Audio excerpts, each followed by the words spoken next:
Welcome to the General Services Health and Environment Committee meeting. Committee members present, Councilmember Anane and Councilmember Love. Today we'll be discussing Resolution 979125R, sponsored by Kelly Kimbrough, renaming a street in honor of Maggie Mancinelli Cahill, and Resolution 1119225R by Councilmember Ballerin, renaming a street in the honor of Dennis Lee Edney. So the first resolution we're going to do is 979125R. Councilmember Kimbrough is not available to be here, but I told him we'd pass it through because I've known Maggie for years. She's done a great job at the Capitol Rep. She's been very involved by getting productions down there, bringing a little vibrancy to the community on Livingston Ave. So when I saw this resolution, me personally thought it was a great honor. This resolution is also being sponsored by Mayor Sheehan, also on behalf of Kelly Kimbrough also. So does any council members have any questions or concerns? Oh, fully supported. Thank you. Second. All in favor say aye. Gotta make a motion. All in favor say aye. This is the one that. Oh, I'm sorry. I'm okay. sorry. Thank you. There is a little procedural issue here.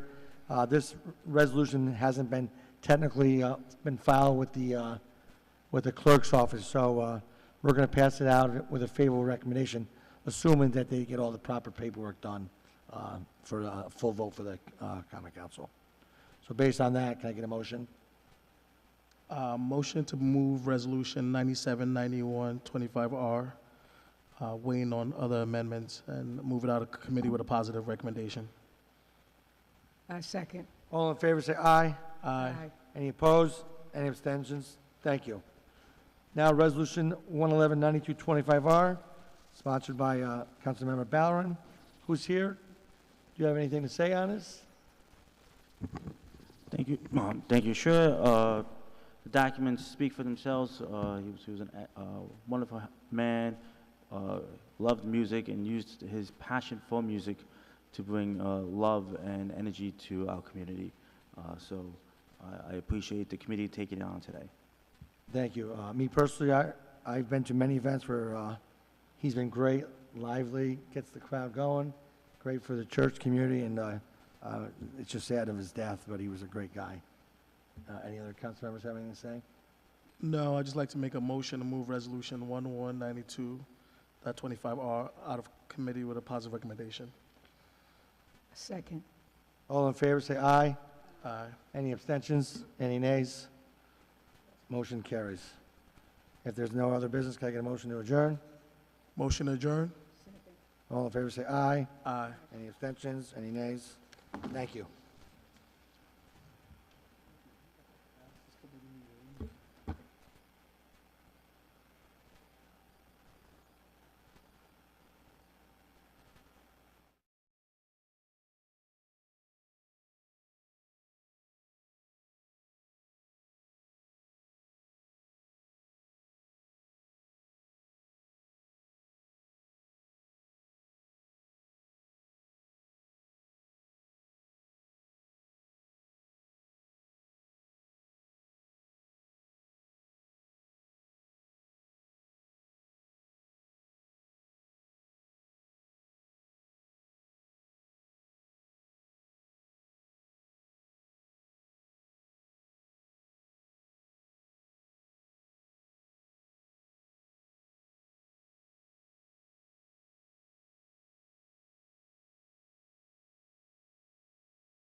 Good evening, everyone. Welcome to the Wednesday, November 5th meeting of the Finance Assessment and Taxation Committee. It's a little past 6 p.m.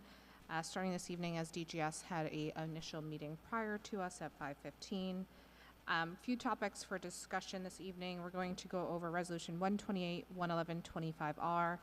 It's a resolution for the reappointment of Francis A. Cosgrove to the as a member of the Board of Assessment Review. Resolution 123, 101, 25R. This is a resolution establishing the homestead and non-homestead classes for property tax purposes as it relates to this year's budget. We're also going to have general budget discussion this evening. The goal of this evening is to understand that we are hoping to vote on a budget on November 17th. So working our way back from that, this is our first conversation post-departmental presentations, with the exceptions of the mayor's office, the auditor's office, corporation counsel, which will take place on November 10th as requested by council members after the election. That being said, tonight's our first night of deliberation, and what we are going to do is at least, again, hopefully leave this meeting with a list of potential items council members want to discuss during these conversations that are coming up in the next week and a half around potential amendments to the budget, or concerns or questions with the budget. With that, committee members present are Councilmember Ballerin and Councilmember Keegan. That is all we're going to have for this evening due to various commitments and illnesses. We are also joined by other Councilmember Conti, and we are also joined by our City Clerk, Shaniqua Jackson, our Legislative Aide, Carly Johnson, and our Legislative Director, Brian Jimenez. We have one public comment signed up for this evening. At this time, Keith Irish, if you can join us up at the front. You'll have 5 minutes to go through your public comment. And when you do join us, just make sure you state your name and city, your city of location, city of address for the record. Thank you.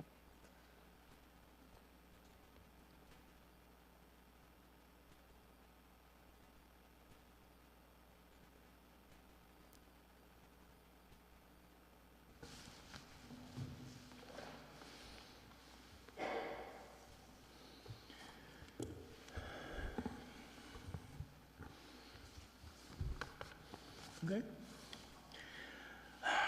Good evening, members of the Common Council Finance Committee and other attending members. My name is Keith Irish, a lifelong city resident currently residing in the 9th Ward area. I'm here today to make additional comments on the proposed 2026 budget details that have come out and that have been made not only by other city residents, but the various departments already interviewed as to their budget details. The biggest issue seems to be the massive proposed staff increase by the mayor's inner circle staff. 6 new positions? Oh, come on now. The current mayor's staff doesn't do anything to begin with, as has proposed 6 additional staff? No way. And I hope you will fight that proposal when you discuss that with that office next Monday. It's not a major portion of the proposed 3% property tax increase, but it sure is a minor part of it, as are the following items that have been discussed, like your own Common Council staff increasing by 1, Department of General Services increasing by 2, Engineering increasing by 1, Recreation Department increasing by 4, Neighborhood and Community Services increasing by 4, Water Department increasing by 3, and Youth and Workforce Services increasing by 1, which, if my math is correct, and of course it is, makes for 22 new additional city workers. Wow. Also, there's the issue of an average of a 15% salary increases for all elected personnel, which of course includes yourselves. That's not the only massive salary increases in the proposed budget, as most higher level management based on the budget book shows large increases as well, yet the lower level actual working employees seem to be getting nothing, no increase, or a minor one compared to their managers. That appears to be a bit unfair across the board. This also probably adds to the proposed overall 3% property tax increase, but should lessen the percentage overall to more in line with the current inflation rate. Now on to the real issue of this budget. The lack of adequate funding for Albany's community media cable access channel operational needs, commonly known as Channel Albany.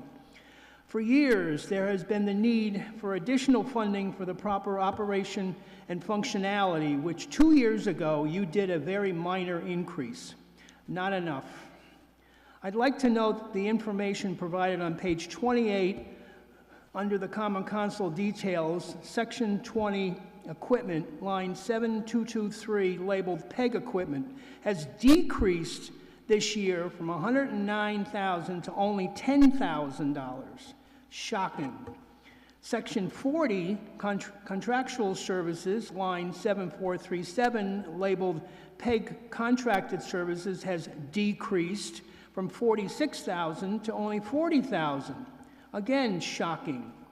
And under Common Council revenues, line 2770-01, labeled PEG access funds, has decreased from $155,000 to only $50,000.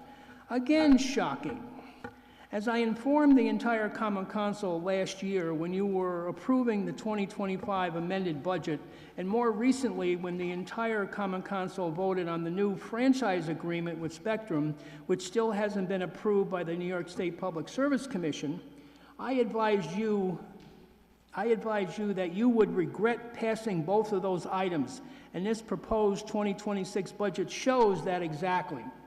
But I will remind you again that I and others cannot find in the budget book where the franchise fee on residents' cable television bills is shown as income to the city that gets put in the general fund somewhere, somehow. And note again that this fee is not a property tax, but funds, money, cash, that should be going to the operational needs of Channel Albany and nowhere else. This needs to be adjusted to show accordingly, and if more details are needed again on this issue, myself and others, but not the PEG Access Oversight Board, can hold a meeting on these needs and funding issues. You must allow governmental transparency on these matters. Thank you for your time. Thank you, Mr. Irish. Okay, at this time, we are going to go into Resolution 128, 111, 25R, Resolution of the Common Council reappointing Francis A. Cosgrove as a member of the Board of Assessment Review. At this time, would you please join us up at the front? Thank you.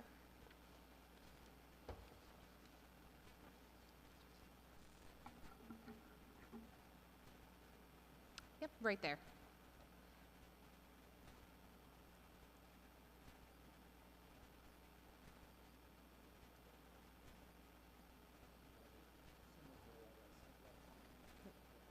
Thank you.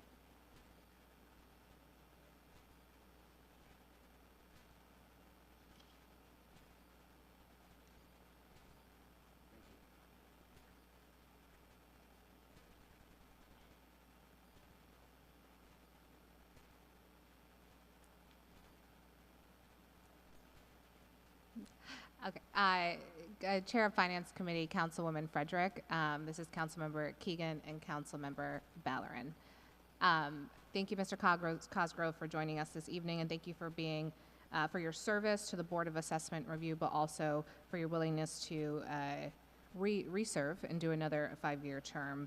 As indicated in the legislation, your term ended on September 30th, 2020. Term ended on 2025. I think we have a typo in the supporting memorandum. We just have to correct, it says 2030, team. But his term ended in September 30th, 2025. You're looking to seek reappointment for another 5-year term. So with that, would you like to just start with a little bit about yourself and also why you're interested in reappointment to this team? And can you just make sure the mic, you might have to press the button right in front there, make sure it turns green.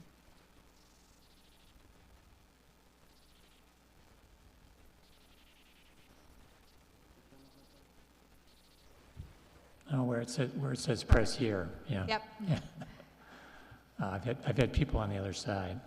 Well, yes, I've enjoyed, not too loud, not used to talking into a microphone.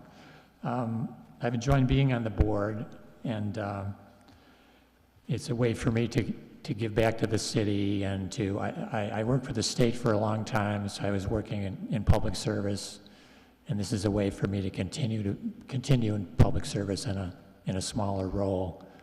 I have a lot of experience supervising groups of people working on taxation issues. My last job with the state was supervising a unit that wrote income tax regulations. So I'm used to dealing with tax issues, producing a written product, being precise. So, and in my time on the board, I've been, as you can see, I was named chairman for the last 14 years.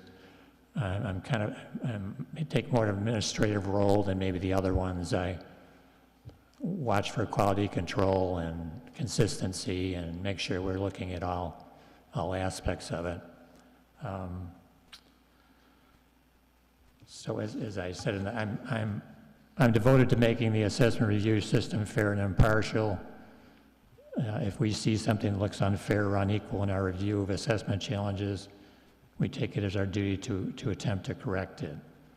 So that's my little spiel on why I want to do it again.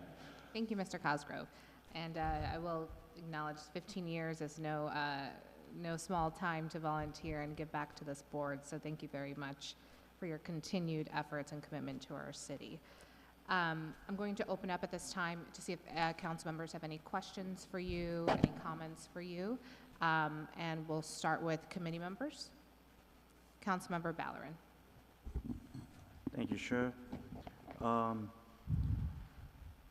So, thank you for your service. Thank you for your many years. Thank you for your half a century of being a resident of our city. So, thank you for your commitment to our city.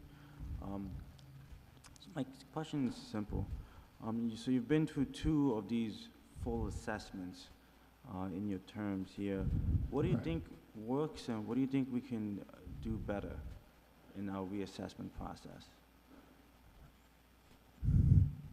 Well, I suppose we can always improve the information given to the public and assistance to the public.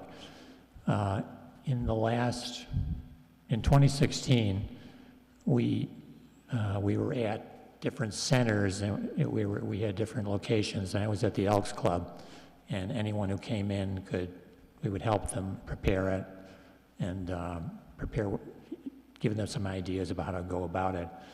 And then in 2024, we actually we went to different libraries some evenings, and we were there, and two board members were there to, again, assist people. So I think that's maybe something to try to give the public a little more, as much information as you can about what's going on, the reasons for doing it, why it's happening, and giving them assistance. So that's what I would say. Thank you. You're welcome. Councilmember Keegan.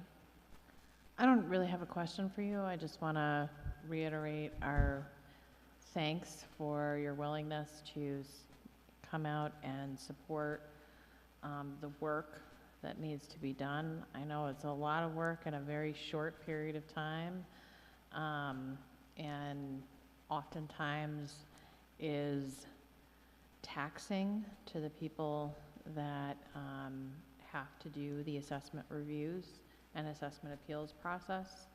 I don't think anybody who's facing that board is a happy camper when they're facing that board. So again, I just wanted to thank you for your willingness to serve. Thank you. One additional comment, just based off of Councilmember Ballerin's question and your answer, which I do agree with. I think you do a very impartial job. A lot of work goes into it, but getting the information out to community and residents is always a place for improvement. That I appreciate your answer there. I also want to add that I think a lot of frustrations, at least that we heard on the council side, was in regard to the appeals process and really understanding like how to go about that. So one thing I would recommend is that you go through the next process is maybe looking at more information to homeowners about that process as well. But with that, I just want to check in with Councilmember Conti. Anything from your perspective? Okay. Okay. I mean, your wealth of knowledge and your experience is really invaluable to the Board of Assessment and Review. So thank you very much again for looking for another 5-year term. At this time, if there's no further questions, Mr. Cosgrove, I'll look for a motion. Councilmember Ballerin. I make a motion to move forward with a passive recommendation for resolution 128.111.25R. Thank you. Positive recommendation motion from Councilmember Ballerin. Is there a second? Second from Councilmember Keegan. All those in favor? Aye. So resolution 128.111.25R moves out of committee with a positive recommendation. It'll be voted on at our next council meeting, which will take place on the 17th. Yes, 17th. So at that point, it'll be voted on by the full body, and then pending the outcome of that vote, your reappointment will stand. So appreciate your time this evening. Appreciate you coming out to our city. And again, thank you for your commitment and your service. Do you think it would be necessary for me to attend on the 17th? Do you think is that Yes, it would be nice to have you come. Typically, we have you come during our caucus, so like 6:30, for other council members to also, get this letter and your experience and why you want to reserve, so we can have our team reach out to you and make sure if you can make it. Okay. Okay? Okay. Thank you. Thank you very much. You're welcome.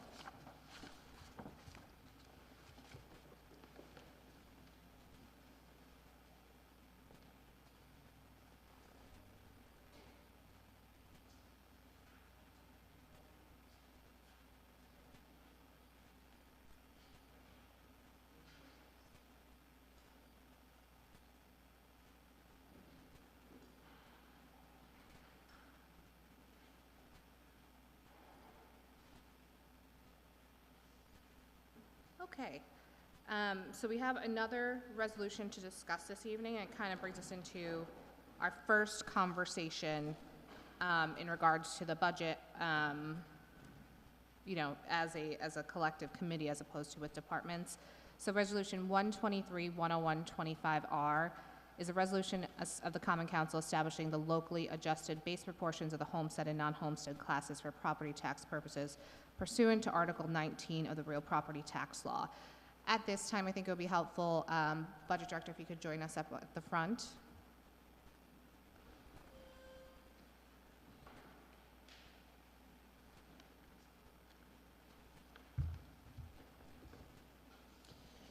Good evening. Good evening. Thank you for joining us this evening. I know we have expressed, we have obviously some concerns as a body about increasing property taxes this year, looking at a 3% increase. One of the things we discussed prior was getting more of that breakdown of the different homes and the amount that they will be, different home values and the amount that would be impacted.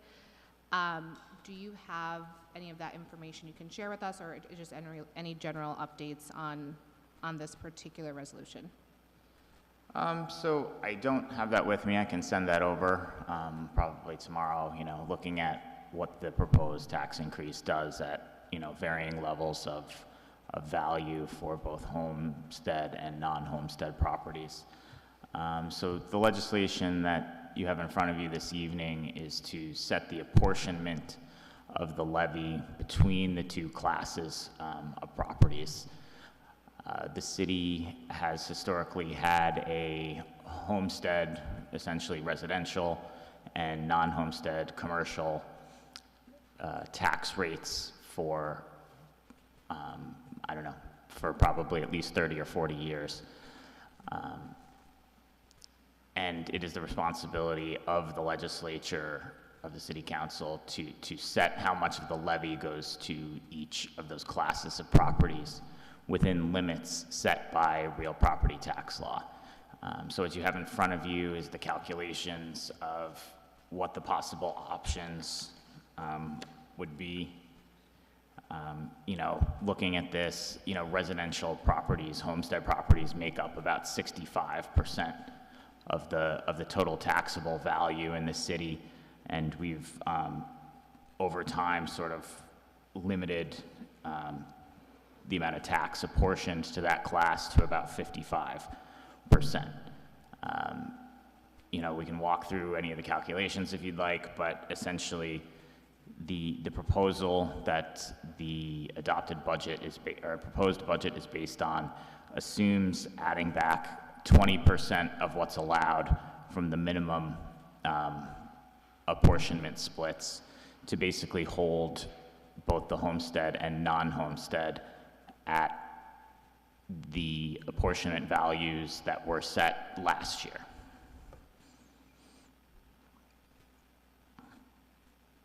Thank you. Okay. So let's discuss. Any initial questions for our budget director? We'll go to Councilmember Keegan. Thank you, and thank you Gideon again for once again spending one of your lovely evenings here with us all day. But I feel like that needs to be explained in like common people terms. I understand what you're saying, but for those who are listening at home, I believe what you're trying to say is that it's essentially a 65-35 split, 35% commercial, 65% homeowners. And we are proposing that the levy be set at roughly 55, 45, Correct. 56, 44, in and around there. Yes. Which means the commercial properties will still essentially be paying a higher rate because they're taking on more of the levy than they actually represent, even though the split is more homestead versus non-homestead. And I understand what you're saying, but I don't think many people at home will understand what all of this means, and I think that's an easier way of saying it. I don't know if that makes sense. Absolutely. So I don't have a question per se. I just wanted to ensure anyone who's listening understands what we're talking about. Thank you, Councilmember Keegan, that's helpful. Okay. Councilmember Ballerin. Thank you, Chair. So I guess I'm going to ask you to break it down a little more simpler then. So if I'm assessed if I'm a homeowner and I'm assessed at $100,000 and I am a commercial business and I'm assessed at $100,000, how much am I paying for taxes for each? Am I paying the same amount, or am I paying 45% while the homeowner is paying 55%? So if you could explain that to me, on how it affects people on their bills. Yeah, so our commercial tax rate is much higher than our residential tax rate. So for any given dollar of value, commercial properties are paying a higher amount of tax. Is it possible to get those numbers of what the rate is for a commercial versus?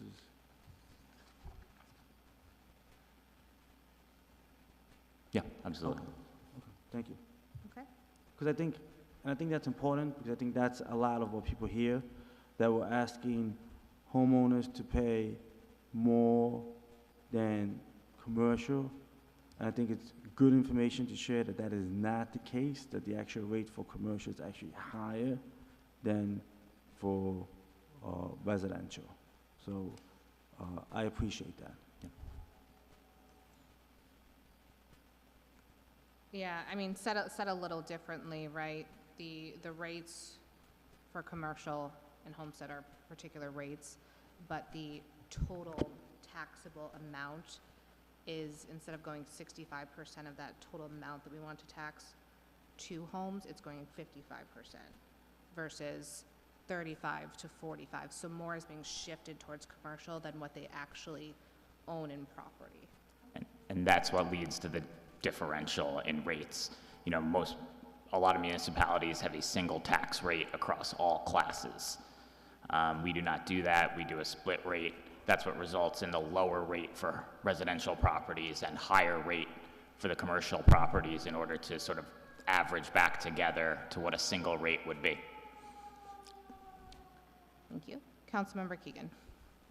Yeah, I think it's easier to understand in terms of, you know, if the total property tax levy is, let's say, 60 million, which it roughly was around there last year, 55% of that 60 million burden would fall on residential properties, even though they account for 65% of the total taxable land base, whereas 45% would fall on commercial properties, even though they only account for 35% of the tax base. And once you figure out that split, you then have a very complicated math formula that figures out what the rate is going to be per square footage. And then that is assessed throughout all of the properties. It's a lot of math, and I think that people will get very confused. But the 55.5 and the 44.4 really just represents who gets what part of the pie and the total levy. Correct. Okay, so while this resolution is focused on the proportions, the split between homestead, non-homestead, it's also related to overall property tax discussion. So while we have you here, and obviously there's some more information as well that you'll be sharing with us as it relates to this, so I think this is probably going to be a hold for this evening until we get additional information. Actually, before I go there, Councilmember Conti, please do. So I was actually here in '98 when this was first adopted, and there was a debate about whether or not we wanted to move in this direction. It was after the citywide reassessment that year. That was the first in like 40 years or so, which showed a significant shift, I believe, from commercial to residential. The concern was that implementing that reassessment was going to significantly increase the tax burden on the residential side. And this is when we looked at the homestead option as a way with the intent of easing it in. We create the dual rate, which shielded the residential at the time and shifted more to the commercial with the intent that over a period, and I think initially we had a 3-year sunset on this. And I don't know if there's still a It's sunset. 5 years usually. Yeah, is there still a sunset on this? We just re-upped it for another 5 years, I believe, last year. So the intent was that over that period, we would gradually transition to what would become a single unitary assessment rate that would apply to both the residential and commercial. And maybe we're optimistic back then, but we thought within 3 to 5 years we'd be there. So my question always is, and there's no change then to the base proportions proposed for this budget. Well, last year we were at the 10% add back level. This year we've moved to the 20 because that was keeping the proportions relatively the same year over year. So we have made some progress over the past 3 years. You know, we were doing the maximum shift towards commercial properties, and now we've shifted about 20% of the differential back to the homestead properties for this year. Is it realistic to assume that there's some point soon, whatever soon means, that we would get to a point of a single rate? Well, I think you have to take, to your point, a concerted effort over time to do it, you know. Looking at 3 years ago when we were at the maximum shift allowed, and now 2 years ago we were at 10%, and now we're at 20, you know, the formula does, if you use the formula and move incrementally, it becomes easier and easier to move incrementally every year, but it's just how the formula works. You know, but I think over the past 25 years, as he's mentioned, I think there have been several times when the city started to move towards equalization and then moved back, and it becomes difficult when you know, reset. Sometimes it's politically driven. But again, understanding that as you move to a single rate, you're obviously shifting more of it back to the residential side and increasing the tax burden on the residential side while you're providing relief on the commercial side. Understood that's difficult to do, but understand that our dual tax system, where we put more on the commercial side, that also affects our competitiveness in terms of how we fare in compared to our surrounding communities. And that's one of the factors that then leads to, when the IDA or others look at this, giving certain, you know, pilot agreements to try to ease the impact to phase in some of those projects, which some people call benefit, but they're, or tax breaks, but they're really, you know, things that you need to do. So I just put that in perspective. That was the intent, and it just seems like we're not moving one way or the other, but there's also the political difficulty of what, in effect, would be increasing the tax burden on the residential side. Thank you, Mr. Conti, for the background. So yeah, while we have you here, if we can just have a general conversation on property tax increase. There has been concern expressed by council members of the impact to residents, right? Property tax increase, the combination of the trash fee. We have scheduled a trash fee conversation for tomorrow, so I won't go into local law D too deeply now, but just curious, from your perspective as budget director, obviously you looked at this every single way, you know, forward, back, sideways. The property tax increase can you just give your perspective on the necessity of that increase, and then ultimately, if we were to look to decrease that increase, the next steps that would need to take place? Well, you know, I think on both fronts, the property tax and the trash collection fee, you know, the goal is never to raise taxes on anyone, really, but, you know, these services cost a considerable amount to provide. You know, it comes down to, if we're going to continue to provide services at the current level, you know, these are the revenues that are necessary to provide that. Obviously, the council can look at reducing services, which then, you know, changes sort of the calculus on that. But, you know, even in the trash fee legislation, there's specific statutory language that basically says this fee should cover the cost of the service. And, you know, for the last 6-8 years, you know, the cost of collecting and disposing of the residential refuse has far exceeded what the trash fee was bringing in. Obviously, you know, the other night, Councilmember Conti and I sort of had a back and forth discussion regarding, you know, the economic incentives of various fee and tax structures. And I think that, you know, ensuring that people understand that, you know, these fees are going towards removing their trash every week is very important. And on the property tax side, you know, we remain within the tax cap, and I think that that's what the tax cap is there for, to make sure we don't get into a situation of, prior to the tax cap, where you saw a lot of municipalities would do kind of like a 0, 0, 0, 10 pattern, you know, making sure that we stay within that 2-ish% increase every year, so that we don't get sort of behind the 8 ball on revenues.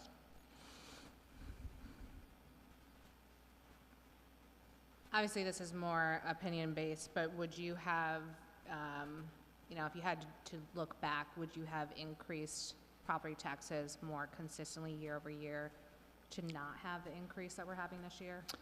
I mean, we have been, over the past 3 or 4 years, I believe we have been sticking to that, you know, 2%-ish increase. I think a couple years, maybe 1 year we did a little under 2. This year, obviously it's over 2, but again, within the cap. You know, it's hard to go back a decade and say, maybe we should have done things differently, but, you know, the low and slow approach to the tax levy, I think, is the best way to go. And how about prospective, right? Future years, the plans that we have, is there, for public knowledge, do you anticipate additional property tax increases in future years? Well, I would hate to, you know, say that with certainty, but I mean, in likelihood, I would say that, you know, yes, modest increases within the cap are probably going to be likely into the future. I'm not meaning to put you on trial or anything, it's just more so like understanding when we're looking at 1 year, what does it truly look like, you know, 5 years back, 5 years forward, trying to get a sense of that. So appreciate those comments. So talking just purely property tax increase, council members, anything you want to question or discuss with Gideon? Councilmember Ballerin. Thank you, Chair. And thank you, Gideon, because, you know, I half joke, but don't joke that you've been able to find ways to get us through some difficult times. And I feel like we are in a difficult time now. And I know we're talking about the trash fee tomorrow, but the reason I hop on that last week is because the increase of what people are going to have to come out of pocket, of what people are going to have to find to be able to make those payments, is going to be higher because of that increase for most people than because of the property tax. Is that fair to say? Yeah, I mean, you know, obviously it was in my presentation from a few weeks ago, but yeah, the sort of average tax increase is something around $50, and the trash fee increase would be $90. So, and that's for a 1 unit. For a 2 unit, the tax increase is $180. For a 3 unit, it's $260 on top of their taxes increase. So that's why I'm harping on, and I know that's going to be tomorrow's conversation, on how can we get that down so that it's not as painful. On top of the $50, $55, $60, $70 that people are going to see increased. Not to mention increases that they're going to have in their school taxes, which is, as we all know, a larger part of our tax bill. So we're adding,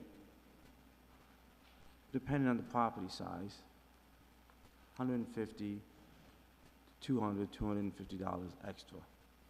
School's probably going to add that same amount. So someone's going to see about a $600 increase. Divide that by 12, someone's going to come up with another $50 in their escrow. Not too bad, but it keeps going up. And for someone that's already struggling, that's a hit. That's a hit. And also, a lot of people took hits last year. I know we don't talk about that because only 50% of people took hits, but 50% of people took some heavy hits. I mean, I know people who saw a $200, $300 increase in their escrow. Like, that's significant. That changes people's budgets. So, so I am open to see what we can do as a council and put all options on the table to try to lessen the burden that we have to put on. And and I like to be optimistic, but I think with the landfill closing and us losing that revenue and us having to now pay for our trash to be taken away, and not taken away by truck, but taken away once we actually have to put it somewhere. I know that's going to be a significant increase to our financial burden. So I'd like to blunt this as much as possible. I'm in favor of maybe doing something where we do it by steps. You know, we do X amount this year, X amount next year, and then X amount beyond that.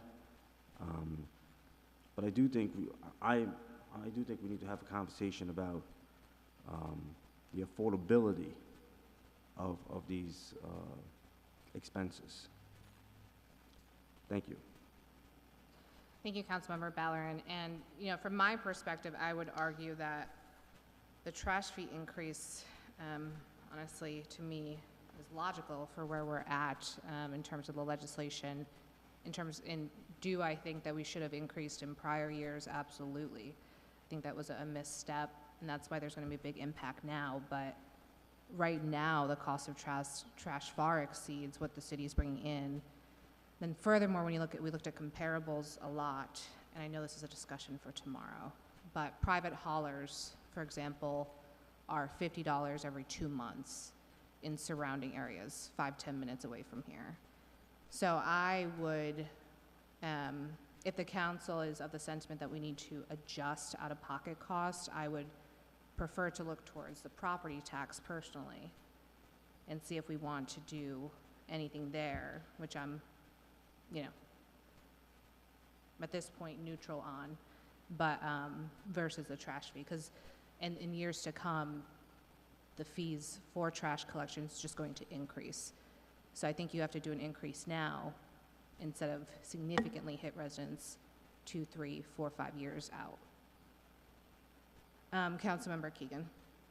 I'm in full agreement with Councilmember Frederick. I think if our goal and our focus is affordability, it would be a critical mistake to cut the trash fee unless our plan for the closure of the landfill is to move to private pay.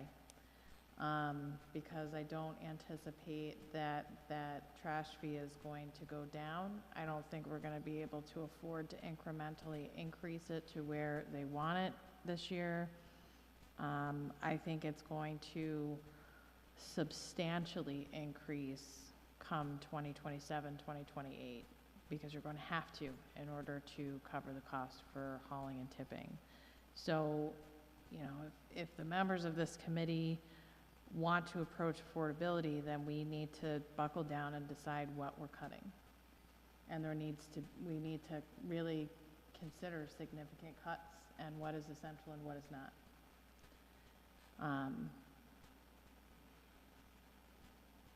To the actual services that we currently provide in order to get the tax rate back down. And you're talking not small amounts of money, you're talking about millions. And the public needs to understand that even if we were to take these drastic measures and get the money down, we are potentially facing come June 1st of 2026, having to significantly cut programs and services regardless. Yeah. Thank you, Councilmember Keegan. Councilmember Conti. Thank you.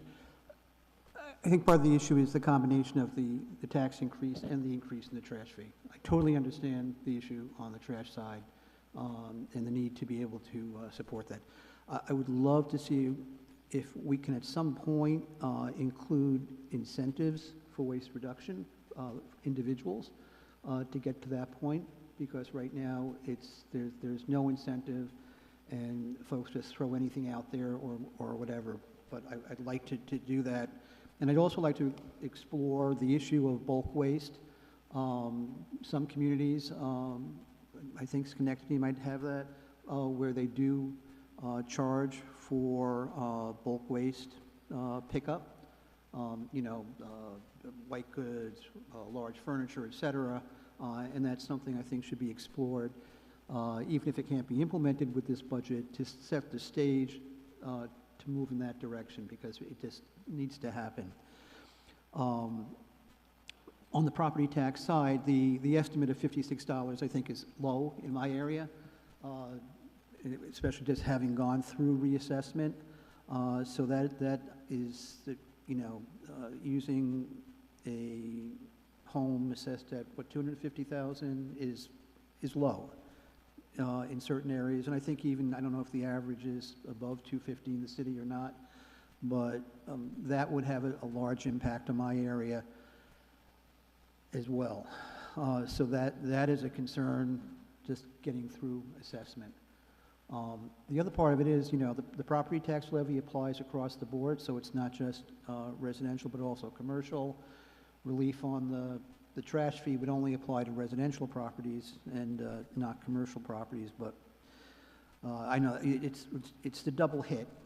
And if we can find some ability to ease some of this, and if it's, might be on the, is there something we can do on the property tax side? But that's, you know, in terms of looking at this overall thing, that's the concern I'm hearing. Yep. Thank you, Councilmember Conti.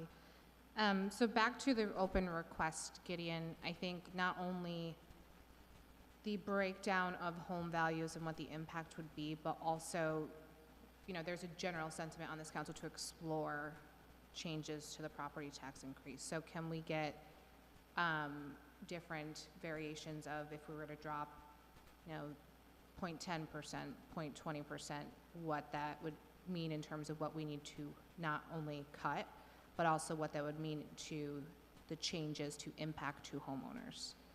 So a few like breakdowns of that would be helpful. Is that something that your team can provide? Yeah, absolutely. That's no problem. Okay. And this is kind of a rude of me, but is there a way that we can get that like soon, just based on the timing that we have? Yeah, we'll get you that this week, no problem. Thank you. Okay. Councilmember Ballerin. Thank you, Chair. Just want to make it clear, I'm open to a conversation, whether it's the tax levy or the trash fee. It comes in the same bill. So we're gonna have to, if you own your home outright, you're gonna have to pay it in January, one way or the other. So we save it in one way or the other. It makes no difference. It's whatever the ultimate savings is for the resident. It's going to be added to your escrow in the same bill. So I'm open to that. I'm open to also, this may not be popular, but putting a cap of what we can increase the trash fee on any yearly basis, because you know, I had a resident call me and had a really good long conversation with me and tell me if we would have increased this 3% for the last 8 years, it wouldn't have been 120. So I know we haven't increased it in 8 years, roughly, but it still wouldn't have increased to 180. So I think we need to give some type of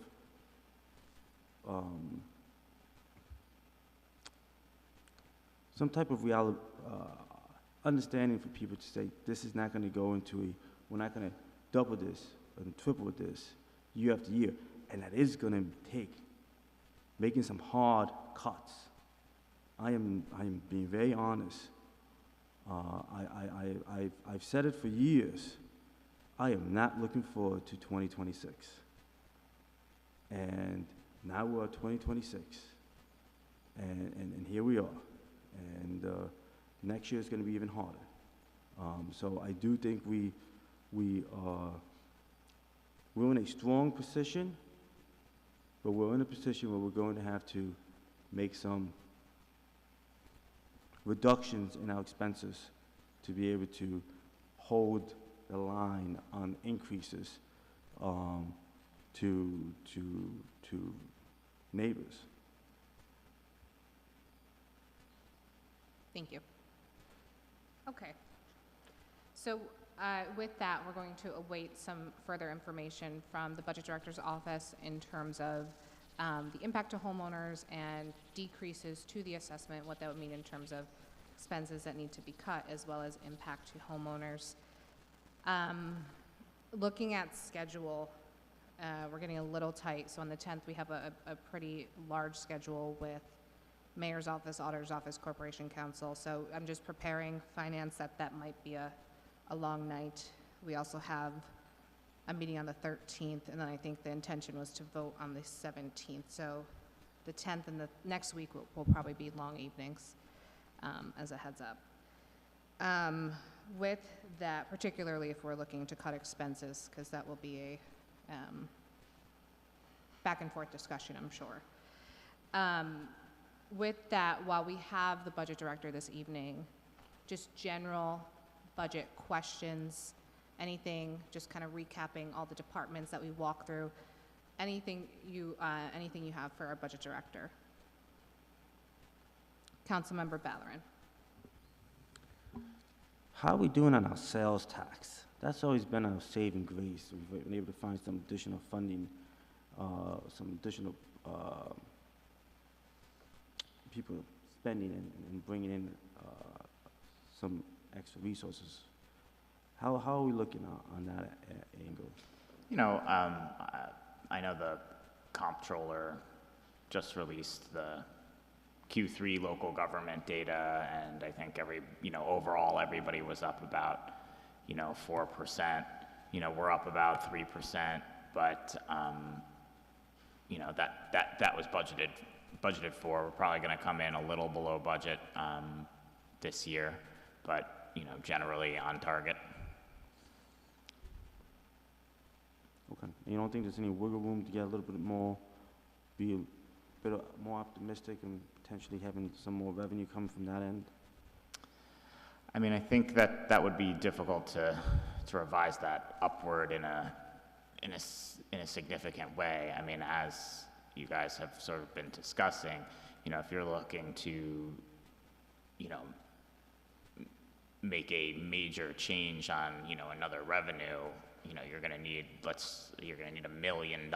So no, I don't think that the sales tax projection can be, adjusted in a significant manner, no. Okay. There's no projections of potential increase in spending with the additional inflation checks that are coming from the states? The additional what? I'm sorry, I didn't hear you. Additional spending from residents with the inflation checks that are coming in from the states? Well, I mean, the inflation redemption checks, or whatever they're officially called, I believe they were between $150 and $300. I mean, so even if a family spent all $300 entirely on taxable goods, entirely within the county of Albany, you're looking at getting maybe $3 of the 300. Well, it adds up. Okay. Thank you.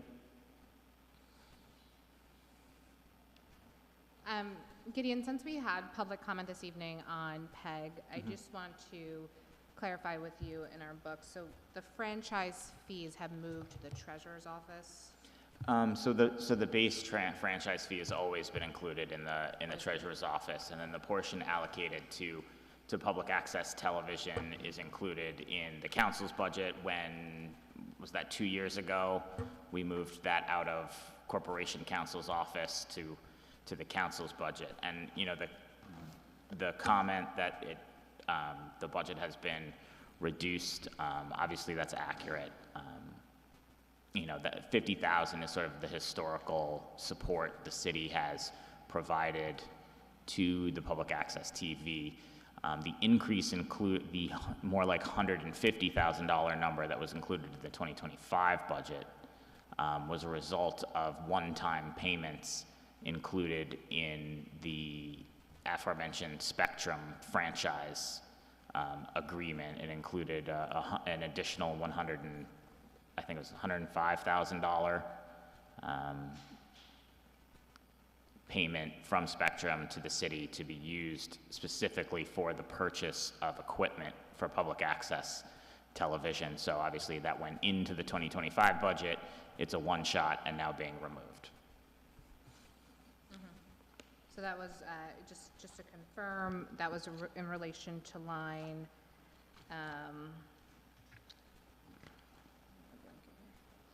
Yeah, so you'll see PEG equip. 7440 Uh, for the council?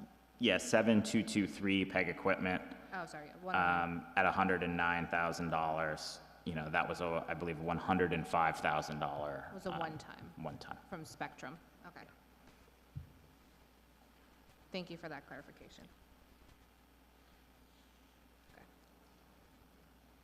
Okay.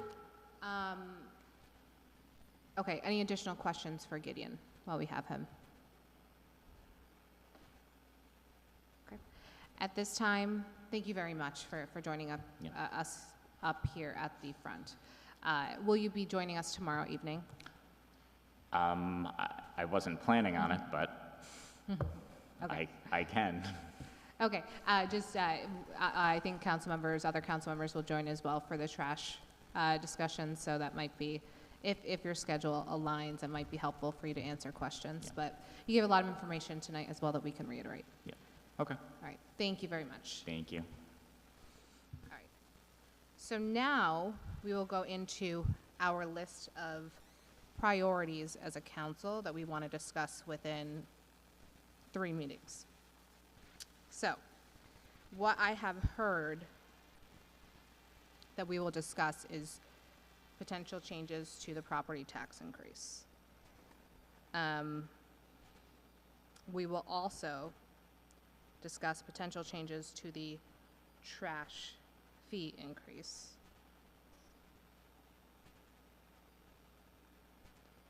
I have heard an interest, just based on the conversations we have with departments, about additional funding for communications for the fire department. So I'm going to put that on there. I believe there is a request from city clerk for chairs.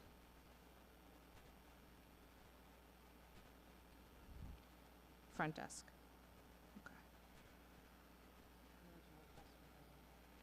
And a request from Councilmember Keegan related to the Committee for Disabilities, right?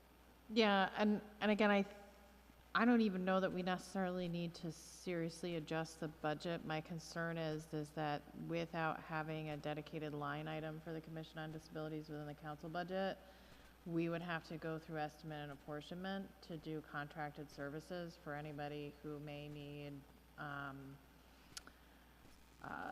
adaptive equipment and/or interpreters, so on and so forth, in order to even participate in interviews. And I think that would be sort of starting us off on the wrong foot with the creation of that commission.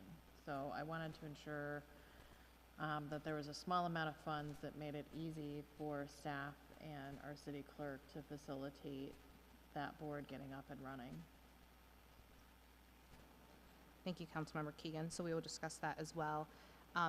On the 10th, I know that there will be a discussion from the auditor's office around a request for an additional position. So that will be discussed.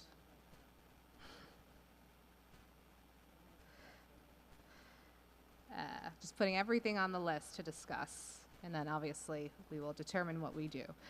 Other items that I am missing, please let me know. Councilmember Ballerin. I did get a call today about, from residents at the going to mispronounce the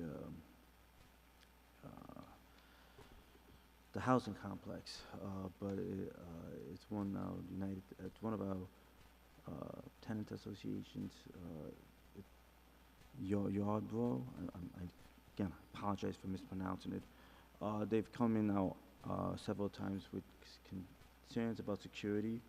And they were going to ask if it's possible to put a overnight officer to help with public safety. So it's Albany housing.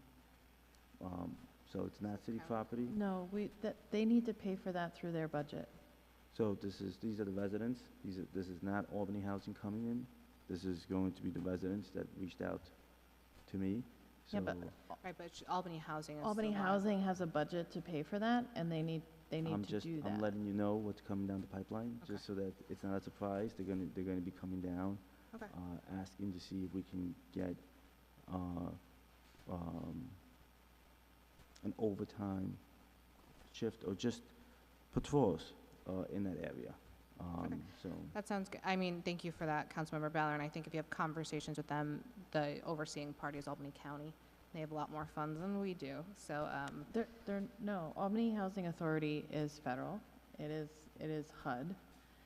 We have absolutely no oversight. They are a self-contained entity, and they have line items to pay for security in their buildings. They have long relied on APD to fulfill that, and they have not gone out to bid for alternative contracts since APD's staffing has been down, and they've been unable to obtain officers that have the time to do extra service. They absolutely can contract with a private company to provide armed security in their buildings, and they're not doing it. so residents, feel frustrated and feel like they're getting bing bang, back and forth. So, I was made aware that they will be coming and speaking to us, in the future to see what we can do or what steps we can take. So, to advocate and support for them. yes, I Yeah, think it's okay. important that we that's a potential other line item that may be coming down the pipeline for a request. When it comes to cuts, I think I do understand that we've been always limited to what we can cut. So I think we need to seek counsel, what are our abilities and what are our limitations, to make sure that when we have these conversations and and I'm glad Gideon's gonna come back, and I really do wanna make it clear, I trust Gideon, he's worked with us for many years, and he's been a really good partner in trying to figure out these back and forths between the council and the administrations to get these figured out. So I'm glad he's gonna be here tomorrow, because I'm sure there's gonna be more council members here to talk about the trash fee. But I think it's important for us to get an understanding of what can we cut and what are we limited to, so that we're not taking everybody's furniture line and everybody's contractual lines, which we've done in the past when we've had to. But if there's more flexibility, I think we need to look at those as well. Okay. On that topic, I think it's important to note that if we are of the sentiment for this year's budget that we are looking to address affordability and make cuts, it is hard to live in a world where we say we're going to cut, but then we also are going to add, right? So that is just a general sentiment I want to share. We can't have both, quite frankly, is the way I see it. So we're going to need to have some tough conversations. With that, one item that I failed to include was the CPRB. My sentiment currently as chair of this committee is objectively looking at spend for this year that they have incurred, as well as the budget that has been presented to them. We do not make changes and we leave as is. I'm curious to hear other council members' thoughts. Sorry, you didn't call me yet. Councilmember Keegan. I am in full agreement. I think the other important thing to note is that the board currently doesn't have a quorum. We have no idea when, in fact, they will have a quorum. So they can't proceed. The funds that were requested were specifically for contracted services, and they cannot proceed with spending any of those funds, opening any new investigations, so on and so forth, until they meet quorum. And I think I go back to my comments to the program director. they have a budgeted line item for contracted services, and at some point, they have to make decisions about what their priorities are going to be. They have the right to choose to hire independent investigators if that is what they want to do. They have the right to pursue litigation if that is what they want to do, but they have to do so within the context of the budget that they have. And those are going to be difficult choices that they have to make, but they have to make them and stay within their fiscal means. Thank you. And I will say, I think that the mission and the duties of the CPRB, we all fully support. We also have historically assessed spend, and they have historically not spent budget allocated, so it's hard to justify, particularly in the climate we're in, talking about cuts, additional increases, giving the changes that are occurring to the CPRB, the uncertainties, as well as the historical results. Councilmember Ballerin. Thank you, Chair. I do hope that we can get that board back up to quorum and full active mode as soon as possible. I don't have their budget request in front of me, so I can't comment on that, but I do think we need to be creative in how we maximize the resources we have. And I think part of that, my remembering that conversation, is possibly having to use some of the salaries that's already in that line, in their lines, that won't be used for the first half or the first quarter of the year to cover part of their contractual expenses. So if that's something we need to do now, then I'd say let's facilitate that with a conversation with them of what do they feel. Is it going to be 3 months, 6 months, so that it doesn't create more conflict.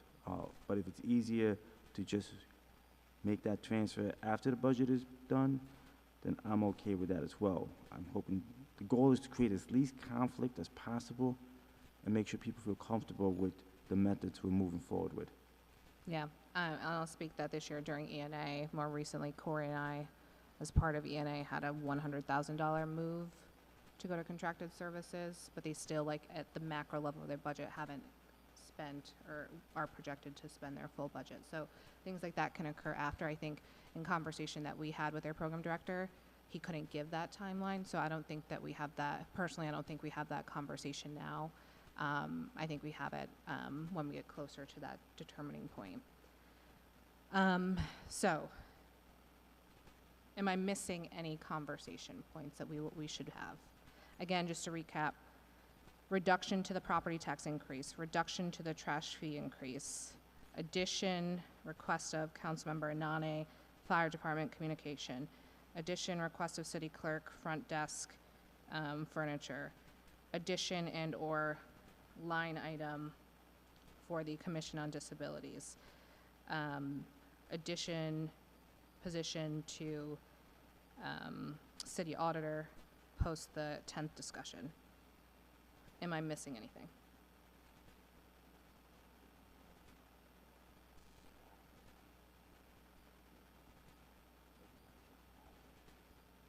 The overtime shift for housing.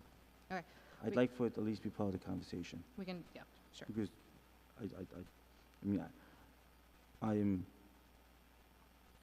not looking forward to the next few budgets. I just want to make that very clear for everybody who may be watching. It's going to be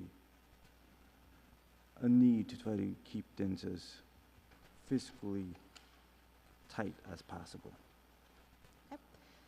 So just to set the schedule that we have and the items for consideration that we will go over, we are here tomorrow evening at 5:30.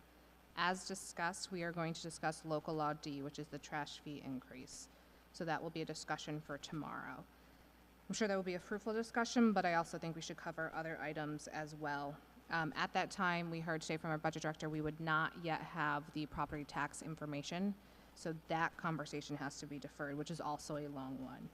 So with that, tomorrow evening, also based on council members who I know will be here tomorrow, we'll discuss the fire department. We'll discuss the city clerk. and the Commission on Disabilities. Does that work? That's fine. Then, our next meeting is on the 10th. If I misspeak, someone please correct me. I think I have these dates right. On the 10th, we will discuss the mayor's office, the auditor's office. At that time, we'll have discussion on the new increases to positions in the mayor's office. We will also likely hear a walk-on item from the incoming city auditor for an additional resource. So we'll cover that conversation then. We'll also have corporation counsel. Then, hopefully, we are starting to discuss property tax at that time. If we receive the information on Friday in our inboxes, hate to ask, but if we can all go through that, be able to discuss on Monday, it's a tight turnaround, but that's the time frame that we have. And we'll also try to add the part-time security as well. My ideal situation is November 13th is saved for any discussion that goes over time. So if we're still talking property tax, if we're still talking trash fee, that's our last meeting to get it right. Right? If we're talking decreases or reductions to any expenses, we're saving that as an extra date. Within all that is the budget intent memo, which is currently being drafted by the team. The goal here would be to get you all a draft budget intent memo. Understand there might be some holes because we still have some discussions by November 10th. So that would be an ask that you look at the budget intent memo when it's sent out, but also we can discuss on the 13th as well. Different sections, walk through, make sure it's fully comprehensive before we look for our prospective vote on the 17th. Questions on that timeline? Councilmember Bellerin. If we have time tomorrow, which I'm not sure we will, we may want to have a conversation, just the security, if they come in tomorrow. So. Yep, just we'll keep that one flexible. floating, either the 6th or the 10th. Thank you. Any other questions on this timeline? Okay. Obviously, this has been a month-plus long process. I will say next few meetings, I do anticipate, as I stated prior, longer discussion, unless we all agree on the onset. But just being realistic, I think we'll have longer discussions coming. So appreciate all of your commitment to this committee, and we will meet again tomorrow evening. With that, is there a motion to adjourn? Actually, my apologies, Councilmember Keegan. I don't think I officially stated that Resolution 123-101-25R is going to be held. So I just want to state that for the record. Thank you. With that, do I have a motion to adjourn? Motion to adjourn. Motion to adjourn from Councilmember Keegan, second from Councilmember Bellerin. All those in favor? Aye. Thank you for your time this evening.